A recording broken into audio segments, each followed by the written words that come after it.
I'm Michelle Werdeman, and I help people create their dream life by asking powerful questions, better questions, through mind, balance, and wellness living. You'll get clear about what you really want by achieving emotional freedom and strengthening your relationships. Through my foundational coaching and 19-year certified financial planning background, I guide you through your circumstances, thoughts, and feelings and show you how to take actions that give you the results you want.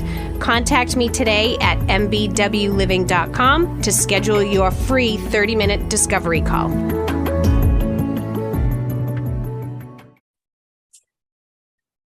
Hello and welcome to the Boot Camp for Your Mind podcast. I'm your host, Michelle Werdeman, certified life, weight, and career coach and founder of Mind, Balance, and Wellness Living. And I'm so excited if you are listening to this, depending on when you're listening to this, it's a beautiful day. We just had Memorial Day weekend, and I have taken some time off of my podcasting for the last several months. I have been working on something which I will tell you about later because I want to get to our special guest. But I'm excited to be back recording. And our first guest kind of being back is Christina Spinazzola. And I can't wait for this conversation. So thank you, Christina, for being here and for being my first guest back. Thank you for having me. I'm so honored. I don't think I realized that I was your first guest back. Now I can't wait. Yeah, no, I'm super stoked. I have such a great lineup. But yeah, I took a few months off. I had to focus on something else. So here we are. And so Christina, you just got back from Europe. We can talk about that. But to tell my listeners, Christina and I connected a couple months back. Christina is also a coach, and I love connecting with other coaches for so many different reasons. But when I talked to you, I had never been introduced to the type of coaching you do. And I'll let you explain it because I think it's so fun and different. And I can't wait to, for you to share. So yes, thank you. And it's interesting, right? Like we connected and I had you on my podcast. Mm-hmm. And my podcast is Walking Towards Fear, which is very much kind of like my brand as a human being, as a coach, of figuring out like what it is that probably scares us and like go for it. But I am a mindset coach and I use adventure as a tool. So I bring people out, into nature. Sometimes that's out for a local park, and sometimes that is out into the backcountry in the mountains to really help see the way we see one thing is how we see everything. And by changing our environment, we can recognize that our thought process stays the same and actually highlights exactly what it is that we need to look at in our own lives. So I use adventure as a tool, and I, as you just said, came back from Europe in my own adventure and use it as a tool in my own life quite often. Yeah. So I want to hear about how you do use it. And I find it fascinating. So as a coach myself that works a lot with mindset, I have a podcast all about fear. My coaching on fear is a lot different. So I love learning about how you use it in an adventurous way. I always think of fear as like false evidence appearing real. Mm-hmm. Because so often we can just stay stuck kind of like on that hamster wheel. I was on it for a long time. I shouldn't say a long time, but because we're afraid, we're just afraid. And that's I love coaching people on that fear. So tell me about how, you pushed past fear. How did you get to coaching? I think you said you kind of fell into it by accident. Yeah, so literally by accident. I had an injury in 2018 that changed my life pretty dramatically. I've been an athlete my whole life. I've been super active, and I had a back injury that took that identity away pretty fast. And in that process of losing, that part of me that I use so often as a healthy outlet and as an unhealthy outlet, I realized, okay, this is not going well for me when I don't have that ability to go for a run, go for a walk, and explore kind of my own internal world that way. Mm-hmm. And I ended up working with a therapist for a small period of time who introduced me to the idea of coaching, which I had no idea about, Yeah. and found a coach who very quickly kind of shifted the trajectory of my own life. And that's when I said, like, oh, I want to do that. Like, Yeah. you get paid all day to have those types of conversations. Like, that's amazing. Yeah. So I find that so interesting that it was therapy that talked about coaching that kind of guided you there. Because I get that question a lot. me What's the too. difference, right, between therapy and coaching? So what would you say is the difference between the therapy and coaching? Therapy and coaching, I think, to start, there are phenomenal therapists and phenomenal coaches that have like a strong overlap period. Yeah. And, like a Venn diagram. And that is amazing therapists can move people forward and amazing coaches can do really deep healing work. But Mm-hmm. the way that I describe it to, a potential client or someone who's curious about it is that therapy is very past focused, Yeah. understanding what has happened to me that's landed me exactly where I am today and the way that I think. And that's why there's a lot of, family systems and family root stuff that comes up in therapy. Whereas coaching is kind of this idea, I don't really care where you've been. Like, where do you want to go? What is next? What does your future look like for you? And to me, And that's the big differentiator. yeah, no, and so I love that because to that point, do you ever come across people, I know I do, where we talk about like, where do you want to go? Some people just don't have any idea because they've been stuck. And I think they're almost sometimes afraid to think like, dream or like, because they're afraid of saying it either out loud or admitting it because they don't think it's possible. Do you ever come across that? All the time, right? It's kind of that like, let me quit before I start so that I don't have to fail. Like, Mm, if I don't admit what I want, or I'm afraid of being disappointed, like you said, I see that a lot. And I kind of have like one magic question that I'll ask people who say they don't know. oh, what is it? Um, I want to hear.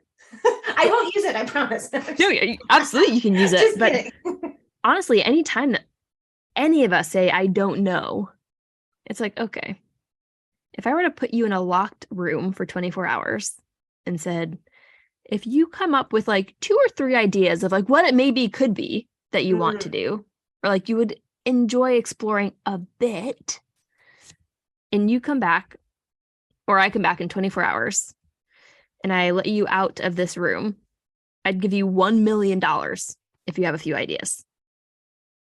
love that. Every time they're like, oh, yep, I have some ideas. I'm like, yeah, of course you do. Yeah. You're locking yourself in your mind of, I don't know how. And when we're in that place, it's like, but what if you did know how? Yeah. Knowing how and not knowing is kind of a trap that I look for in language a lot. And I'm guilty of this myself. Like, there Yeah. are absolutely times where like, I don't know how to do that. And I have to remind myself, like, if someone was offering me $1 million to figure this out, I would figure it out pretty quick.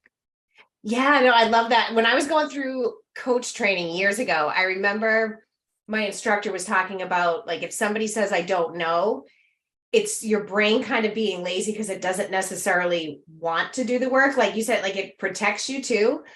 Um, but I think it's so interesting that I love that question because when you really put somebody on the spot, kind of, if you will, and like let them um have the opportunity to start to dream, then it's like, oh, like kind of the sky's the limit. Yeah, because then the next question becomes like, what else are you pretending to not know? Yeah. Right? Yeah. And like that opens up so much. Yeah. I often ask people, I'm like, if there was, if money wasn't an object, like, what would you think? What would you want to do? Like, what time? Because a lot of people come to me that want to switch careers. Hmm.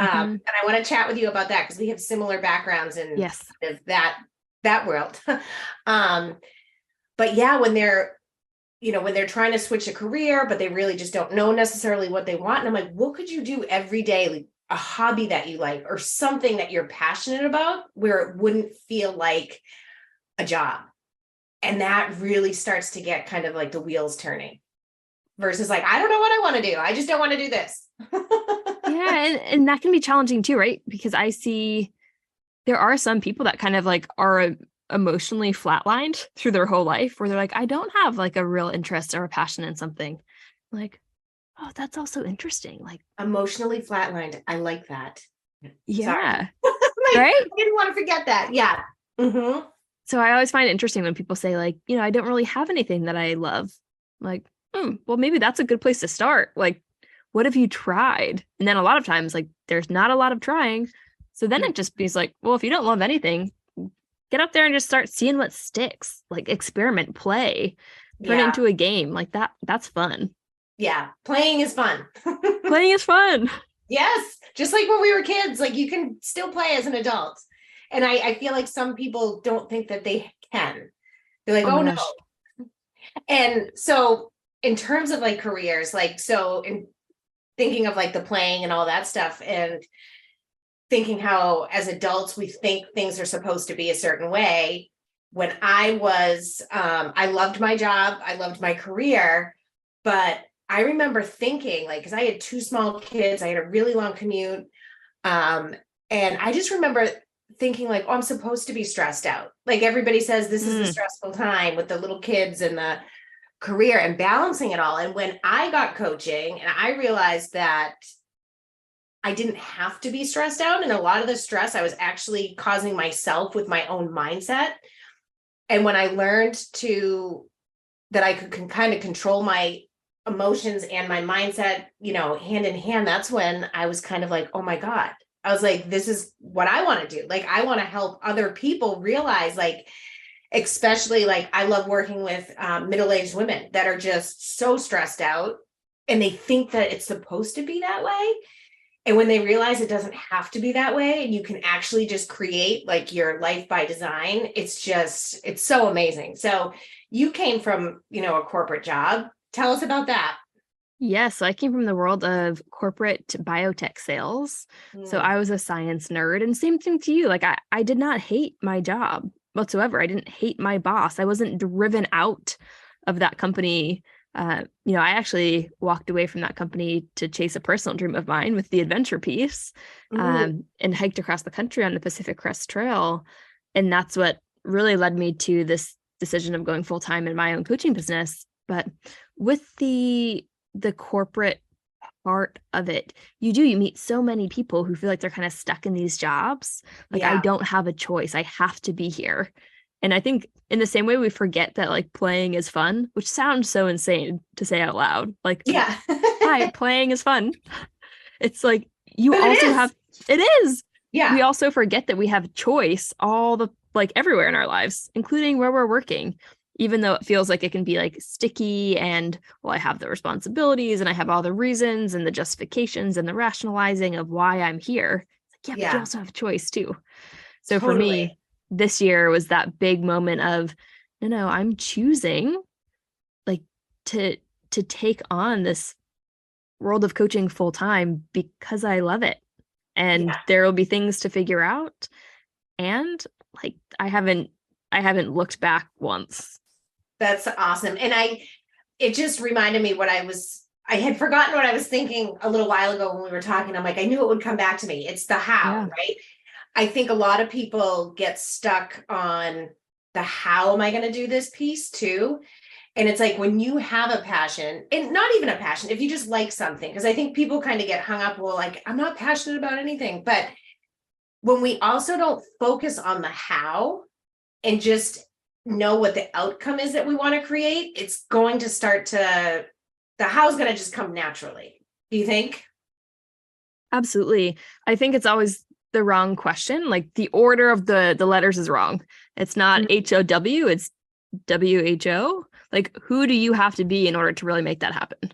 Right? Being able to step into that version of yourself, because of course, all of us want to have the perfect, like, illuminated path in front of us where it's like step 1, step 2, step 3, and you're there. Yeah, that'd be nice. Actually, no, I don't think that would be nice. Maybe in some situations, but you don't learn that way. And it just doesn't exist. Yeah. Like, I think that was a kind of a hard pill for me to swallow of like, oh, you mean I have to figure this out? But when you decide and commit to something, you Mm, figure it out from that place of commitment. Like yeah. the action just kind of happens. You're like, oh, Yeah. I mean, for example, we can talk a little bit about when I was just traveling in Europe. It was the first time I was there and trying to learn like the train systems. Like Oh, there were moments where I yeah. had to learn and was like, I don't know how this works, but like I'm here. So like uh, I'm gonna figure it out. I'm gonna ask some questions. Oh, they don't speak English. Okay, let's figure out another option. And you just Yeah. start trying things. Hmm. So I think that's kind of part of it is how can you just try without knowing exactly what's going to be the perfect solution? Yeah. And one of the things I do in my coaching when, let's say it's like a weight loss journey, is learning to live as your future self. So like what would, let's say, somebody that wants to lose 20 pounds, like, okay, you're down 20 pounds, like put yourself there and how do you show up? Like what actions are you taking? I actually even do this exercise. I did it myself. I think it was probably back in like 2016. And at first I heard it and I was like, this sounds kind of crazy, but I love it. It's putting yourself in your shoes, like whether it's 3 months from now, whatever it is that you're trying to achieve, and writing yourself a letter from your future self to your current self.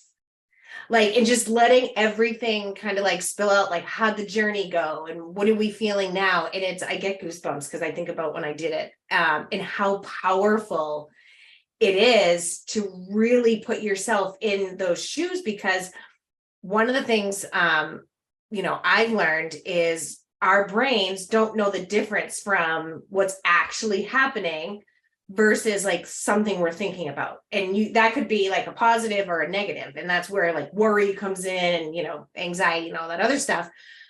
But it can be such a positive thing too, because if you really feel it in your body, your brain's thinking that it's happened or it's happening. So that's where sometimes you can kind of figure out your how too. Yeah, for sure. I think when you're trying to figure out how, like you said, it's actually figuring out like who would you have to be, Mm, right? Like, okay, if I already had that thing, like what would I be doing differently? Like yeah, that unlocks so much for you. All of a sudden you're like, totally. well, of course I would not be eating cookies every day and I would probably be going for some more walks. Like, Yeah. okay, now I have a guideline. Yeah. And it is simple and as easy as it sounds, like it really actually works. So I also, while I was in Europe, I spent it's like 8 or 9 or 10 days with my business coach at a retreat. And we talked so much, Michelle, about simplicity and Mhm. simplifying and like these inconvenient truths that you can't get around. And most of the time we overcomplicate things. Oh, Like, 100%. like if we could just like bring it down a little bit and Yeah. simplify things, it gets so much better. Yeah. Because when we do like overcomplicate things, you wind up being overwhelmed. And when you're overwhelmed, you don't take action, then nothing happens. Yeah. So tell me, Exactly. you went by yourself to Europe. So tell me a little bit about that. And I'm assuming you had to have some fear. There's a good bit of fear going in. I have not traveled to Europe. I've done a lot of travel here in the US, um, some with friends, a little bit of solo travel, but I was definitely intimidated going Mhm. across the pond, especially knowing there would be a language barrier. Yeah. Uh, I only speak English, and it's actually something I feel an interesting choice brewing to commit myself to learning another language.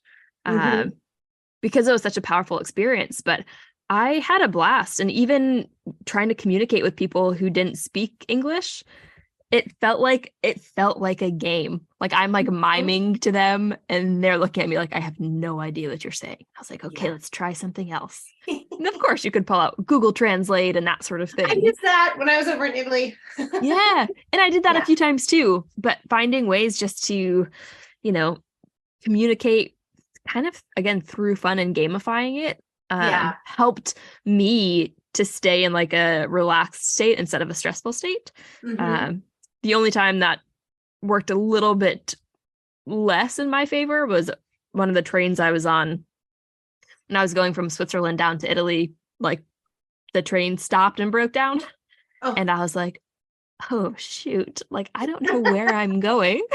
So I just kind of like followed the flood of people, assuming they were all trying to get to the same destination as me. yeah. But in that moment, I was like, fear, right? I was like, oh shoot, I have no idea where I am. I don't know what other trains are going to where I'm supposed to be going. And I Oh. had to remind myself, like, okay, you enjoy adding challenge into your life. Like this is just another moment to play with it. Oh my God, what an amazing way to look at that. I feel like I would have just been like totally freaked out. And that was absolutely my gut reaction, was like kind of that denial. I'm on the train, I'm on my computer Mhm. getting some work done, prepping for whatever's coming next. And the train stopped and it wasn't leaving. I was like, oh, that's kind of weird. Like we were supposed to leave a few minutes ago. And I could see my mind already, like knowing it's like this train's Yeah. not going to get going again. But I just denied it. I was like, Yeah. there's no way that's true. And then lo and behold, the train did not get going again. And I was like, well, I knew that was coming and now we have to figure it out. And I did. I survived. I made it. And I think those moments, and I'm sure you have plenty of those in your life too, when you are in that spot and you have to think on your feet and you get through it, the more that you've done, the more you can do. Like Mm. it creates confidence. Like I became a pro at the train system in Italy partly because of that. I used it a lot Yeah. for the rest of the week as well. Um, but I think confidence is the outcome of that, even though in the Yeah. moment it is not enjoyable to feel. No, and I think that kind of ties in with fear. So there's one thing I've been doing a lot of studying on. One, because I found it in myself, but it's anticipatory anxiety. And it's Mm, how we think a situation is going to go, or how we feel like we get anxious about something that, like, for me, I used to get anxious about being anxious.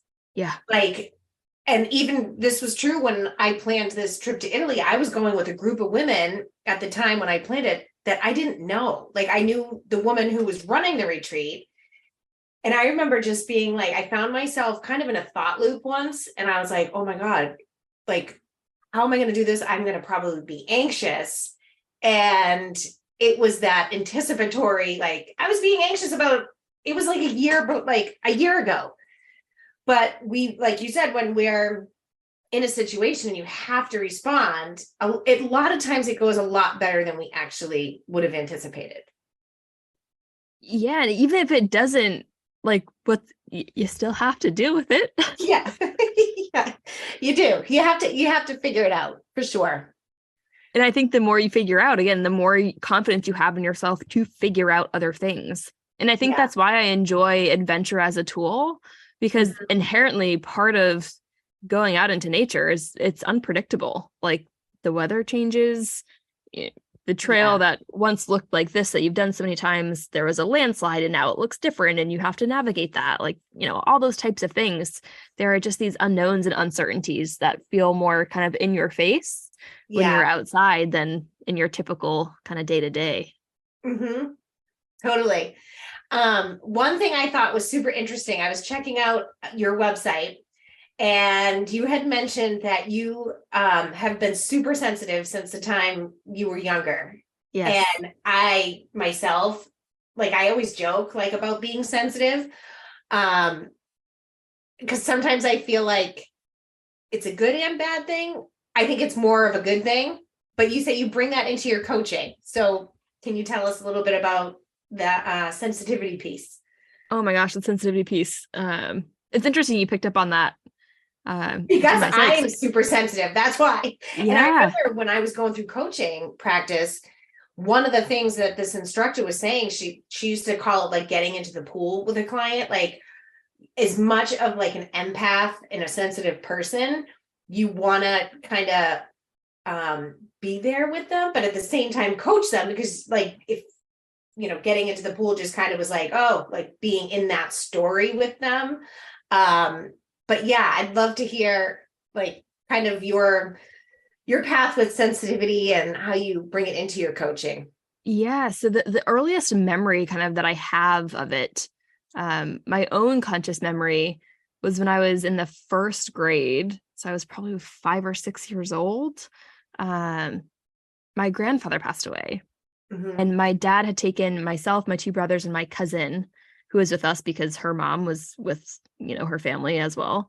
Mm-hmm. Uh, he had taken us somewhere to tell us, what had happened. Yeah. And I didn't even know what death even meant at that point, right? Yeah. But I remember I was really upset. I was crying, and my two brothers and my cousin were not. So like instantly I labeled myself as like, my reaction to this is different, right? Like I'm Mhm. not experiencing this the same way other people are experiencing this. Yeah. And there was, again, whatever judgment looks like at a 5-year-old brain's level. Like I knew that there was a different experience Yeah. there for me. And that same thing happened again when I was in middle school. I've come from a town that's had a lot of tragedy, and we lost a boy in the high school who was a couple years older. I was in 6th grade, so probably 11-ish, 11, 12. And same thing, I didn't know this boy, but like I remember just being a mess. And like Mhm. I couldn't tell anybody because it didn't make sense to me. Like I didn't Yeah. know him, right? Yeah. Like all these types of moments throughout my life that I can look at. And for a long time, same thing. I really tried to hide it because I was like, this is horrific. Like that I feel all these things. And after really understanding it now, I mean, the way that I see it come into coaching sessions is kind of this sense of knowing there's emotions for clients, even if they aren't super sure there's emotion there. Like it's these Mhm. like really subtle energetic shifts where like I'll be Yeah. talking with someone and I'll just be like, whoa, what was that? And they're like, what do you mean? And I'm like, I don't know what I mean. That's why I asked you about it. But like something just changed for you. And they're like, yeah, that's interesting. Like this is what I was just thinking about. Yeah. So it's just starting to see like it's kind of an attunement to energy, I guess. Like Mm. how people are sitting and their facial expressions and their tone of voice. And like it's really listening to the pauses too and the silence, kind of not projecting onto them what's going on. Because there's also times where you ask someone, like, what's coming up for you right now? And they're like, Yeah. nothing. You're like, oh, okay. Maybe that was something in me. I don't know. Yeah. So I'm totally fine getting it wrong, but I have found like that sensitivity to other people's kind of emotional space really gives them an opportunity too to get more in touch with it. Yeah. And I feel like too, when being somebody that's very similar, it also creates a very like open environment. Like people are very willing to share things with me. Like it's funny. Like I'll be on vacation and Yes. people will just start telling me like their whole life story, and which I love. But yeah, it's that I think people pick up on energy. Like everything is energy, right? So it's kind of which can be draining sometimes too.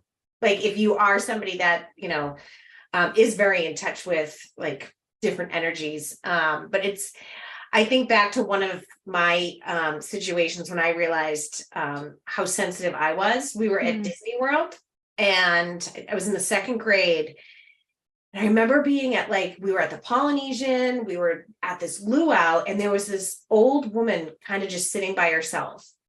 And I remember feeling like to the point I was almost in tears because I'm looking at this woman. Everybody's with their families, everybody's, having fun. And she's just sitting at this table all by herself. And I remember literally almost wanting to just go sit with her. And I look back now because I'm like, I go out to eat all the time by myself. So she very well could have chosen to do that. But it was just kind of like, I remember my family like, Michelle, it's fine. Like, and I'm like, no, but she must be so sad. Like, and it stuck with me. So yeah. Yeah. And it is really interesting too, right? When you become, and so I just got home from like 3.5 weeks traveling around Europe. And in that process, I was very aware of a lot of other people around me for 3 weeks, which can Mhm. be a bit tiring. So Yeah. like you said, I personally find it to be such a gift. Yeah. There are days where it can be tiring, but I wouldn't trade it for the world at this point. Once you kind of Yeah. learn how to, kind of tune the dial and fine tune and tinker with it. And I Mhm. think it's interesting. I'm not sure how much you see it, but you can spot it in other kids so easily.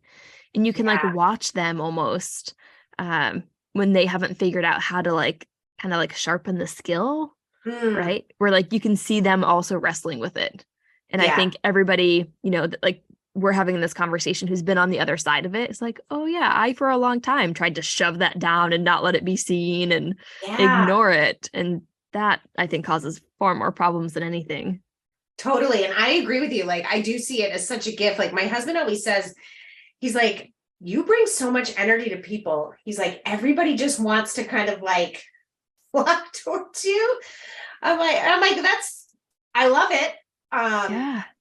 Yeah. And I think once I realize the impact it can have on people in a good way, like, I totally love to embrace it. I'm like, bring it on. But yeah, some days I know when, I have my limits. Yep. I think we got to be in touch with ourselves first to make sure that we are Yeah. taken care of Hmm. before being able to pour that energy into all the other people. Yeah. So tell me a little, so you have different ways that people coach with you. I saw you have the rest, the test, and the quest. So how does all that work? Yeah. So that's actually a new offering that I am implementing for this summer because of my experience last year out on the Pacific Crest Trail. So that's when I started to recognize how much adventure has been in my world as a Mm. tool. And I want to bring people to experience that. So those three things you just mentioned, the rest, the test, and the quest, are opportunities for people to go out into the backcountry. So up Yeah. in New Hampshire, um, tailored to physical capability. But we know there's a strong link and correlation between our physical ability and our mind, right? 100%. Because actually, Michelle, did you recently run like a half marathon? Did I make that up? Uh yes. No, I wish I did. No, I've done triathlons. Okay, so same thing, right? Like as an Yeah. triathlete, like your mind is going to want to kind of tap out before your body does. 100%. Like, so yesterday, actually, that's such a great point. Yesterday I did what's called the Murph. Yes. And it's honoring soldier Mike Murphy, who died in Afghanistan. And so we do it every Memorial Day through CrossFit, and it's a mile run, and then 100 pull-ups, 200 push-ups, 300 squats, and then a mile run.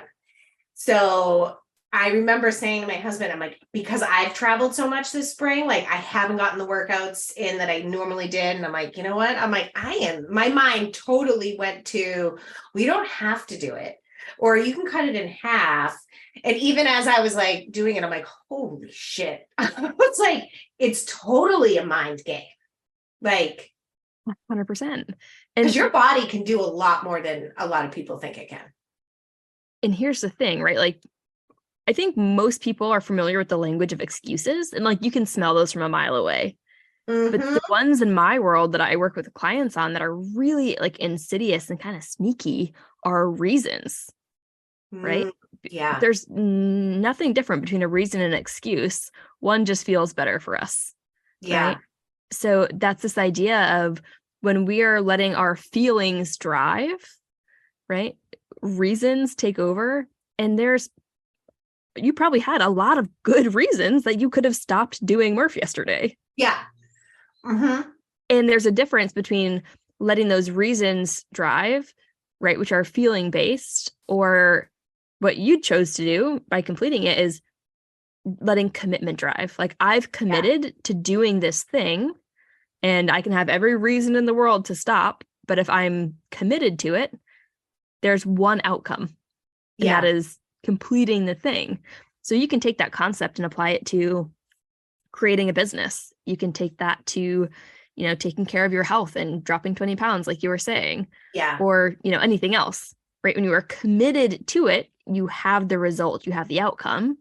because you don't let the reasons interfere, even though they make so much sense. Yeah. Oh, 100%. And I'm sure you find this in coaching too, like when somebody says something like that they actually believe, like maybe it's a reason or whatnot. And beliefs are just thoughts that we have over and over again.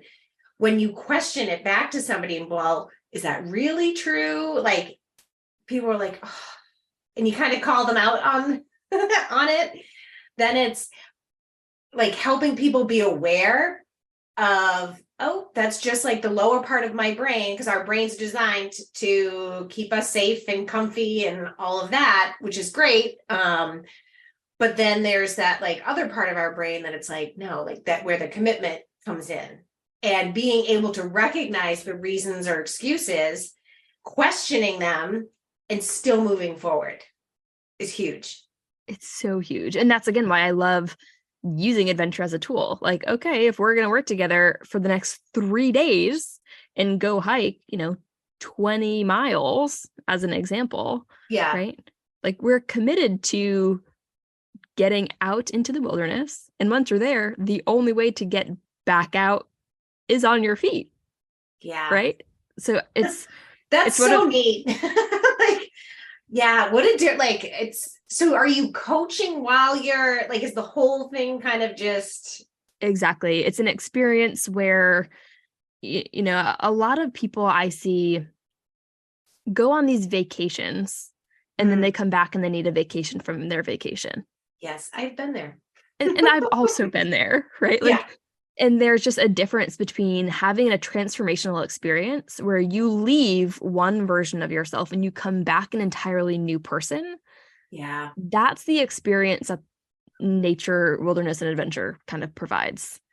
It's oh my God. very different. So it's coaching the entire time. Of course, there's moments of kind of solitude and reflection as well, but it's very much like an immersive, integrated coaching experience for transformation, where the expectation and the agreement is, you leave this one version of you, and that version of you is amazing and perfect and great and whole and just as it is. And there's still more available to you. Like, what else could that be? And that's been really, really fun. That's really cool. Like, so when I just went to Italy, like I think about like transformation, and I think like when I first got there and I kind of just looked out, we stayed at the Culinary Institute, and I looked out onto the sea, and I was just like, I started to cry, but it was crying from coming from like such a proud moment, because I was like, oh my God, like I made it here. And leading up to it, like there were times I came up with so many reasons why that I didn't have to go. And it was just like, oh my God, like I actually am physically here. I did it. And it was almost a sense of freedom, because it's like, look at all the worrying you did. You did it. And now it's like, oh, like this, I could do so many other things, like, it's just like, so I love that that's part, like your core essence with your coaching, because when people realize they do scary things, and maybe it's not scary for a lot of people, but when you actually do it, you feel the fear and do it anyway, it is such a transformation, because then you realize you can really do anything. And I think that's it, right? A lot of people have this thinking like, oh, you can do anything you put your mind to, but never act on that knowing, right? Like that's very different. And I had a very similar moment too, actually, Michelle, like when I was in Italy, of just like, holy shit, I'm in Italy running my own business at a business retreat, surrounded by entrepreneurs who are thinking so big, it's insane. Yeah. And like, I belong here. Like that moment is so cool. And when you were talking about like all the worry, all the reasons that it almost didn't happen, again, just because it's so much of what I do and talk about, like our mind is so powerful and so creative that also being able to have people, you hear like, in your life, you should work in the service industry, or you should have to work a manual labor job. And my piece here is that you need to spend a night in a tent. Like that is my belief. Not Because glamping, but a tent. a tent where you have gotten yourself there because, right, you will see by spending a night in a tent how creative your mind is. It will create fear in so many different ways if you've never had that experience before. Yeah. Right. And just as easily as your mind can create fear and worry and anxiety and frustration and irritation and, discontent, your mind can create joy and peace and love and happiness and fulfillment. Like it's the same tool, it's just being used differently. Yeah. And it really, for some reason, clicks for people when they watch their mind create fear and we have a conversation about it, right? Because things in the outside world don't create fear. And my favorite example of this in the last year for me, when I was hiking, we ended up in the middle of a forest fire. And you can imagine that some fear was present. Oh, yes, I'm sure. And like, I'm looking at this fire, right? In my mind, it's easy to think like the fire is causing my fear. Yeah. Like, that's not true because I've sat around a campfire many times in my life and felt nothing but intense calm and presence. Yeah. Like the fire is not creating my feeling. It's my thinking about what's going on in the situation. Yeah. Right. Yeah, totally. So that's, again, that tool of helping people to see, no, it's not the thing. It is your mind experiencing it through interpretation and perception, which I find to be really powerful. It can be. And it can be really hard for people to get that concept.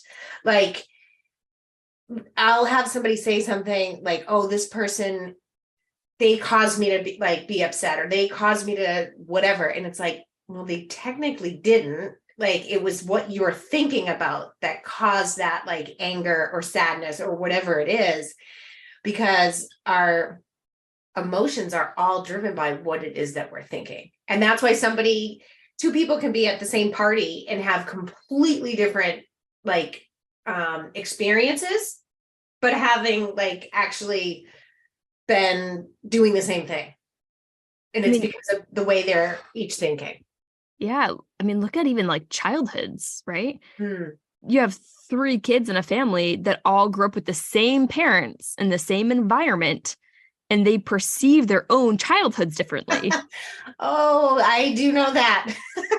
Me too. That's why I bring it up, right? Yeah. Like it's one of those things that it can be hard to wrap your head around, but once people start to click in and get it, and if anyone's listening is like, I think I get it, or I'm curious to get it, there's an awesome book called The Inside Out Revolution by Michael Neal that talks a lot about how our world is created from the inside out. It's not the outside in, right? It's not the thing out there. It's not the person saying the thing. It's not your boss. It's not, your neighbor or the librarian or whoever it is, right? It's our experience of it, not inherent. Because here's the thing too, if it was all the stuff out there, like we have no control over that, which is so disempowering. Yeah.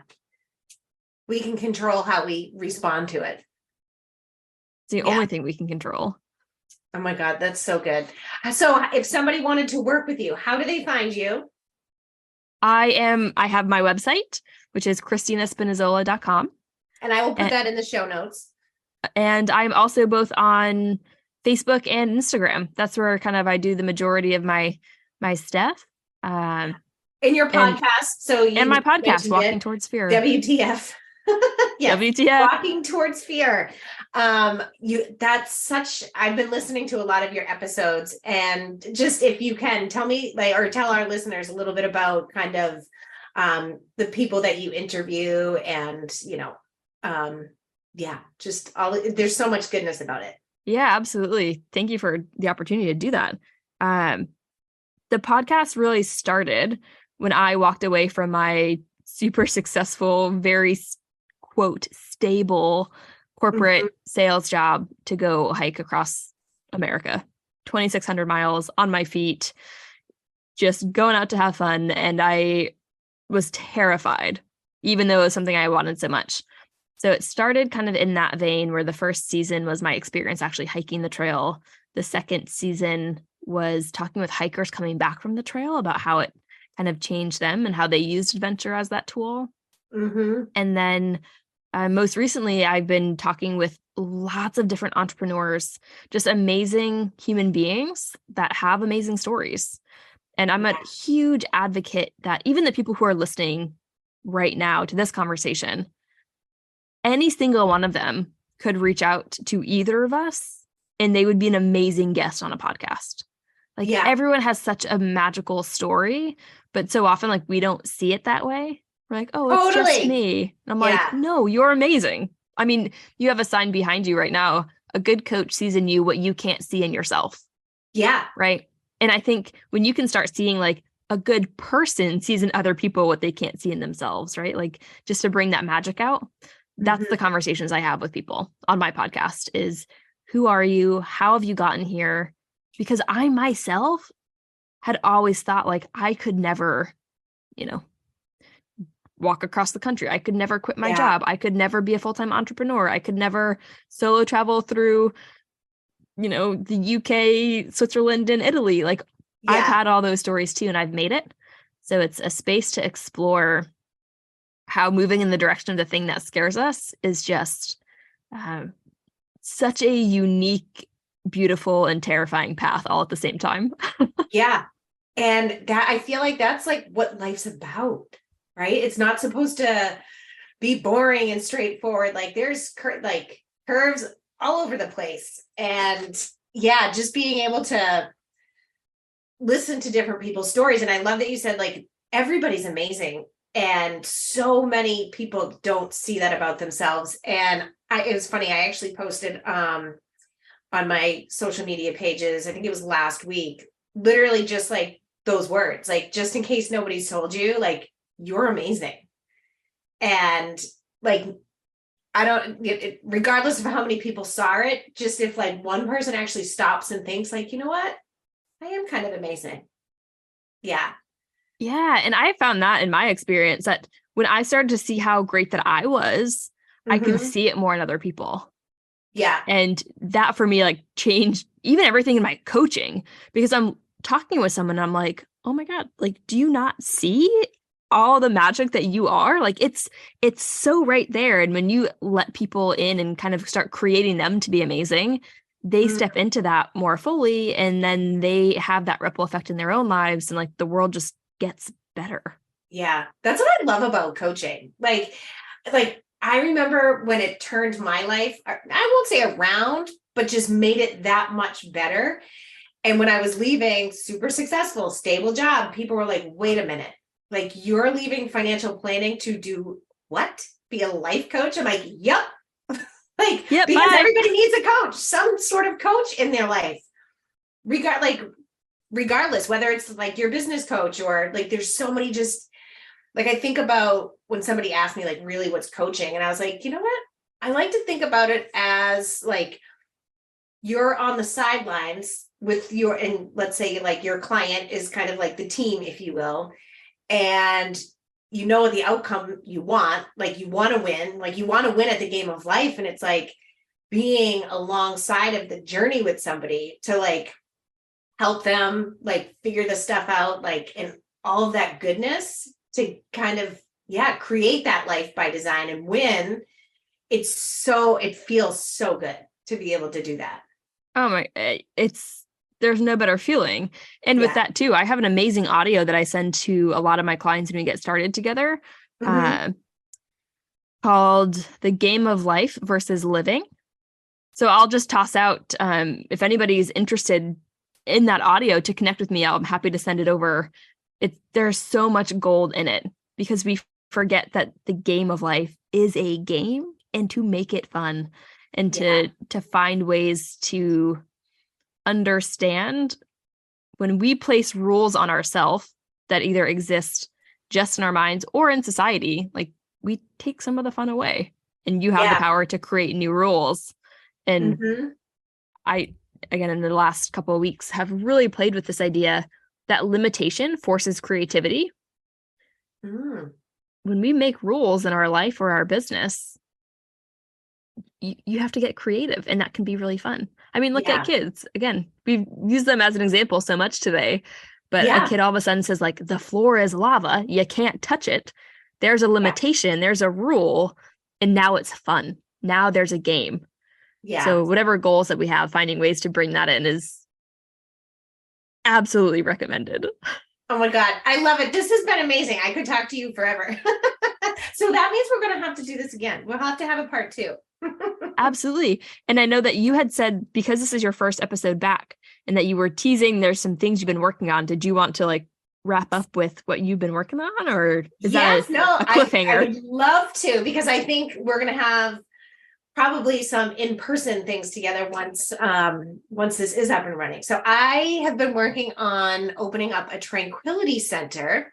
So it's going to be the Mind Balance and Wellness Living Tranquility Center, MBW.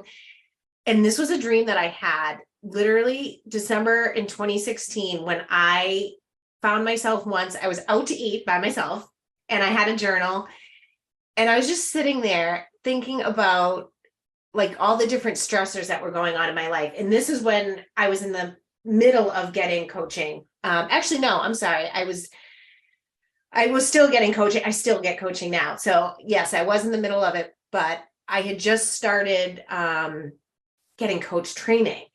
And I just kind of like started writing, because I was like, I would love to create a space where people can go and just be like, so I love going to spas, but is paying for, an expensive treatment, like in the books for a lot of people all the time? No, but like just having that spa-like environment, I was like, that would be amazing to have.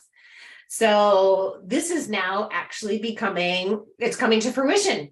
So I'm going to be in downtown Plymouth, which it's so beautiful. You can see the ocean from one of the rooms. And it's going to be a place where we will be able to do some yoga, some meditation. I have a massage therapist, Reiki, like all of that.